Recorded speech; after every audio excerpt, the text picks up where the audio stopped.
Dinomir le géant devient peintre.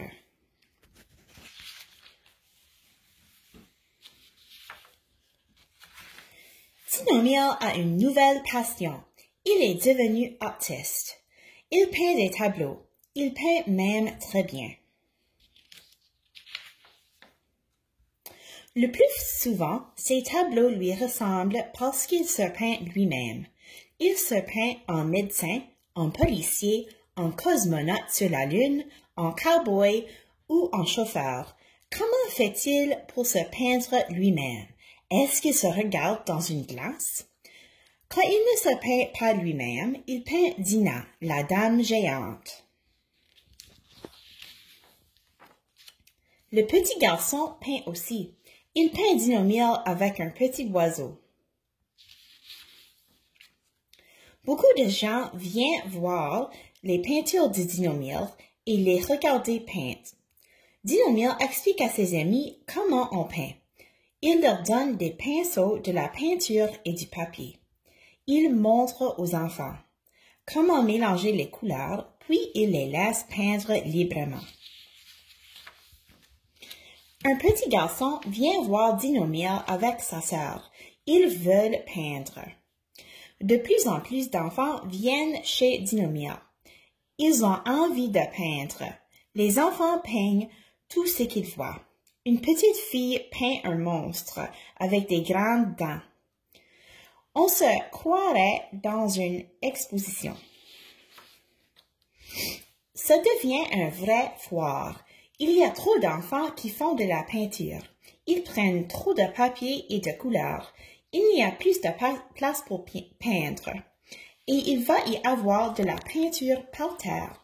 Ça doit être difficile de peindre comme ça avec tant de monde. On peint à peine bouger. Il y a tant d'enfants que même Dinomir ne peut pas peindre. Il pense qu'il va peut-être falloir renvoyer des enfants chez eux. Dinomir réfléchit longtemps, puis il regarde par la fenêtre et il vient une idée. En face de chez lui, il y a une vieille maison avec un mur gris et sale. Ce n'est pas agréable à regarder. Dinomir pense, nous allons tous sortir et peindre ce mur. Dinomir emmène tous les enfants dans la rue pour regarder le mur. Il leur explique qu'on pourrait bien le peindre. Pour l'instant, il est sale et gris. Il sera bien plus beau quand il sera peint. Ils s'assoient tous pour discuter une idée de Dinomir. Les enfants se demandent ce qu'ils pourraient peindre sur le mur et de quelle couleur ils aimeraient se servir. Vont-ils peindre Dinomir? Peut-être bien. Les enfants décident de peindre eux-mêmes, de laisser un espace pour Dinomir. Ils commencent leur travail. Chaque enfant se met contre le mur, et un de ses amis le dessine tout entier. Il reste une grande place pour Dinomir. Les enfants commencent à dessiner Dinomir. Mais comment faire pour le dessiner tout entier? Il est si grand. Même avec une chaise, ils sont encore trop petits. Si Dinomir portait, un enfant pourrait dessiner sa tête et ses bras. On pourrait aussi se servir d'une échelle. Les enfants décident de prendre une échelle tout en haut. Ils peuvent dessiner la tête de Dinomir.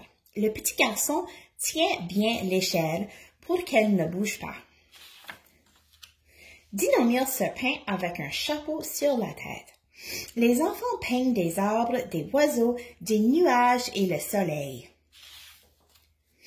Quand ils ont fini, on dirait qu'ils ont peint le jardin de leur ville.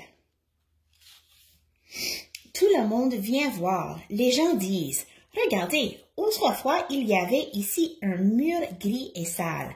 C'est formidable! Comment ont-ils pu faire ça? » On reconnaît tous les enfants. Peut-être qu'ils pourraient peindre aussi les autres murs gris de la ville. Tout le monde est très content.